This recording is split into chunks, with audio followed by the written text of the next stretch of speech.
মহান মুক্তিযুদ্ধের চেতনা, 1990-এর স্বৈরাচার বিরোধী আন্দোলন এবং 2024-এর যেই ফেসিবাদ বিরোধী আন্দোলন, যে গণঅভ্যুত্থান, সেই গণঅভ্যুত্থানের চেতনাকে যে দলগুলো ধারণ করে সেখানে ভবিষ্যতে রাজনীতি করবো বলে পূর্বেই জানিয়েছিলাম।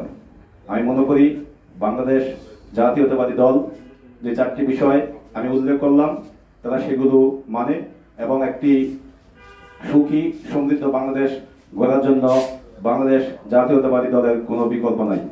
বাংলাদেশপন্থী রাজনীতি এবং বাংলাদেশের ভাগ্য বদলের রাজনীতি একমাত্র বাংলাদেশ জাতীয়তাবাদী দলের মাধ্যমেই সম্পন্ন হতে পারে।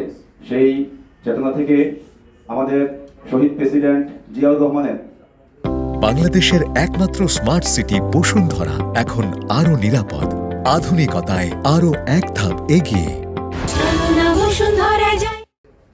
যে বাংলাদেশকে নিয়ে বাংলাদেশপন্থী যে রাজনীতি এবং আপসহীন নেত্রী বেগম খালেদা জিয়ার যে আপসহীন মনোভাব এবং গণঅভ্যুত্থানের তার যেই সংগ্রামী ভূমিকা এবং গণতন্ত্রের পূর্ণতার জন্য তার যেই আপসহীন মনোভাব ছিল সেগুলো আমাদেরকে বিশেষভাবে অনুপ্রাণিত করেছে।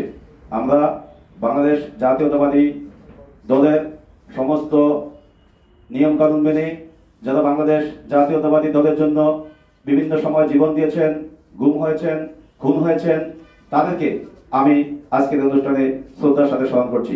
আমি শ্রদ্ধার সাথে স্মরণ করছি বাংলাদেশ জাতীয়তাবাদী দলের প্রতিষ্ঠাতা সাবেক রাষ্ট্রপতি জিয়াউর রহমানকে এবং আমাদের আপসহীন নেত্রী বেগম খালেদা জিয়াকে।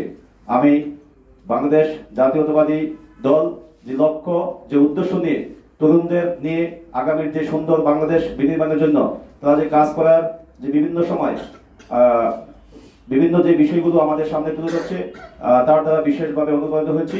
আমি মনে করি বাংলাদেশ জাতীয়তাবাদী দলের রাজনীতির মাধ্যমেই বাংলাদেশপন্থী যে রাজনীতি, বাংলাদেশের ভাগ্যবদল রাজনীতি সেটি সম্পন্ন করতে পারবো এবং 1971-এর মহান মুক্তিযুদ্ধের চেতনাকে ধারণ করে, 52 ভাষা আন্দোলনের চেতনাকে ধারণ করে, 24-এর গণঅভ্যুত্থানের যে চেতনা তাকে ধারণ করে আগামীর একটি সুন্দর বাংলাদেশ বিনির্মাণের জন্য বাংলাদেশ জাতীয়তাবাদী দলের হয়ে কাজ করবে ইনশাআল্লাহ আগামীতে।